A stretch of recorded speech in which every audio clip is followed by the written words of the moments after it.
fights out there in the world for him that I'd like to see him fight somebody else. Don't you know he's trying to move past Paddy Pimblett? Who? He said he's Gordon. No, he said I'm done with that. No, he needs to run that back with Paddy Pimblett. He's been hearing about it for the last 3 months. I know, he needs to run that back with Now Paddy he's got to hear Pimblett. about the Bobby Green You're fight. right. I would like to see him running back because it was a competitive fight and it ended in a no contest. Now, if that doesn't happen, there was another 55er on the card tonight that looked pretty damn good as well. Christos Giagos, Yes. 55er, didn't take much damage. If both guys are healthy and they want to run back a quick one, Max those two guys up. No, I got a better one, but I ain't even gonna tell you. What you got? I'm not gonna tell you. I'm gonna tell the promoter. I'm gonna tell Sean Shelby and Dana and them to hook it up and try to get paid for my ideas. All right, well, maybe we'll talk about that in a bit. We'll get to our guy Christos in a bit, but I want to talk about Jeremiah Wells and that split decision win against Matthew Semmelsberger because early on, the Philly native was in trouble against Semmelsberger. Oh, absolutely. And I talked to Joe Piper outside about this fight, and he came out on fire. And sometimes that's not a good thing because his defenses were down, and he got clobbered early on. Eventually, he was able to get the takedown. He got the takedown, landed some really good ground and pound, and put himself back into the fight.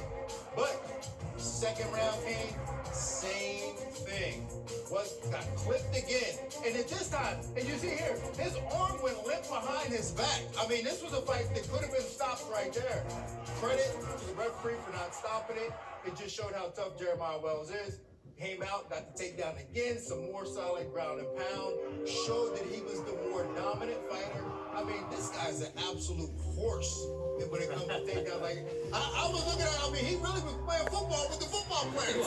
Yeah, go like Ray Lewis out there taking him down. But Jeremiah Wells proved that he's not only just a knockout artist, but he can find a way to win fights. He's the real deal. Yeah, he looked great. 4-0 in the UFC, 3 of those with stoppages. This one, tremendous. He showed his heart, he showed his chin, he showed his grappling. You know, he showed his grappling a couple fights ago against Blood Diamond went ahead and submitted him. But this fight was one that I was worried the judges were going to get this one wrong. Because I wasn't even sure what was going on. How do you factor in the damage when he was hurt so badly, but then came back and had a tremendous amount of ground and pound damage? And they talk about accumulation is not as good as one terrific shot, which Semmelsberger had the better one-punch shots.